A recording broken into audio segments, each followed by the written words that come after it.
Tu ne peux pas servir si tu n'es pas serveur. Comme il n'avait ni beauté, ni éclat, ni splendeur pour attirer nos regards. Et son aspect n'avait rien pour nous plaire. Alléluia. Pareil, bien-aimé, à un agneau qu'on mène à l'abattoir. Il n'a pas ouvert la bouche. Un mort ne loue pas Dieu. L'Éternel te veut vivant. Ta voix t'indiquera la voie. Si vous n'êtes pas brisé sur la terre, c'est que le ciel n'a rien à vous offrir. Il n'y a pas plus grand amour que de donner sa vie pour ses amis. Comme le bon berger a donné sa vie pour ses brebis, comme il s'est lui-même humilié en faisant preuve d'obéissance jusqu'à la mort. N'a-t-il pas démontré son amour par son sacrifice manifesté à la croix en déversant son sang pour le pardon de nos péchés et par sa résurrection pour notre liberté?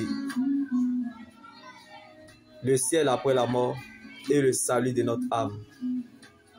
Ce que nous vivons sur la terre prépare ce que nous allons vivre dans l'éternité. Homme de douleur, habitué à la souffrance.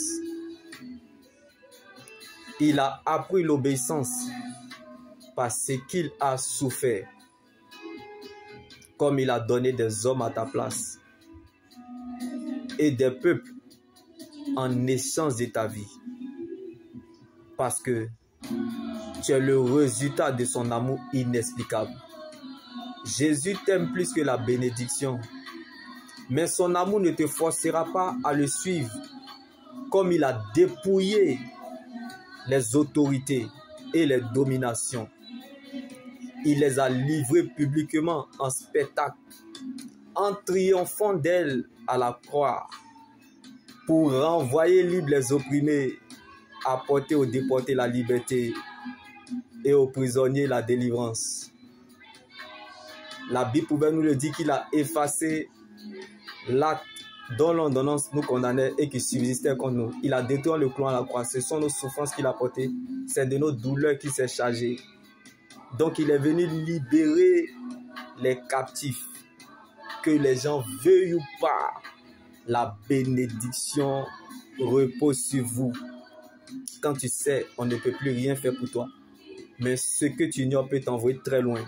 La vie de Dieu qui est en toi est trop important pour qu'une flèche te tue.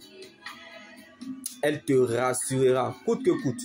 Jusqu'au bout, tu y arriveras. Comme Moïse a porté son rêve jusqu'au bout, malgré l'esclavage. Il y a des questions qui n'auront jamais de réponse. Comme Moïse était oublié et abandonné dans le fleuve Nil à sa naissance. Parce que nous sommes sélectionnés par Dieu. Alléluia. Le Dieu qui a délivré Moïse lorsqu'il était oublié et abandonné dans le fleuve Nil à sa naissance, c'est le même Dieu qui l'a fait traverser la mer Rouge. Quand Dieu reproduit le même miracle dans la vie d'une personne, il les agit dans la bénédiction.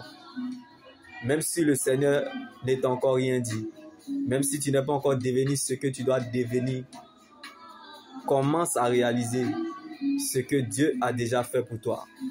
Comme Moïse, prince qu'il était, est descendu dans l'esclavage afin de devenir un libérateur pour le peuple d'Israël. C'est par le sens du sacrifice pour les autres qu'on devient roi. Donc la grande et vraie foi, ce n'est pas sortir victorieux des épreuves terrestres, mais c'est de sortir victorieux des épreuves de l'éternité. Car nous avons déjà des problèmes qui dépassent les menaces. Alors ne laisse personne te priver de ton éternité, qui est l'enjeu majeur de ton existence. Reste focalisé sur le Seigneur Jésus-Christ seul, car la preuve, la valeur et la raison de ton existence, c'est ton salut en Jésus-Christ. Où veux-tu aller avoir une vie meilleure sans Jésus? Tu auras perdu ton existence et raté ton éternité avec Christ. Tu peux tout avoir sur la terre et rater le ciel. Alléluia. Car de tous les ressuscités qui sont morts, le seul ressuscité qui est encore vivant est le Seigneur Jésus-Christ. Donc il est moins grave de perdre que de se perdre. Il est parfois bien de perdre le contrôle de la situation pour que Dieu prenne le contrôle de la situation. Donc ton passé, bien-aimé, est une opportunité pour ton futur. Ta détermination se trouve dans ton parcours. Et tes motivations sont tes victoires dans le secret avec Dieu. Donc les grands combats se gagnent dans le secret. Car ce que Dieu fait pour nous dans le secret est plus grand que ce que nous regardons ou traversons. Donc vaut mieux garder sa paix intérieure que de chercher sa raison. Car la sagesse, c'est aussi comprendre ce qui ne mérite pas notre réaction. Car l'action de Dieu sera votre réaction. Alors que la joie du Seigneur soit votre force et votre partage sur la route de la vie éternelle. Je peux tomber, trébucher, même les yeux fermés. Je continuerai toujours à avancer vers la direction du ciel, car c'est là ma finalité. Je ne sais pas si l'espérance en la parole de Dieu fait vivre, mais moi, elle m'empêche de mourir. Si ta parole, Jésus, ne faisait pas ma joie, dans mon malheur, je serais déjà mort. Parfois, nous n'avons aucune idée de l'endroit où la parole de Dieu nous mène, mais nous la laissons faire. Probablement, elle connaît la route mieux que nous. Donc quand tu veux voir, il faut savoir regarder la parole de Dieu. Car la foi, c'est accepter la parole de Dieu dans les circonstances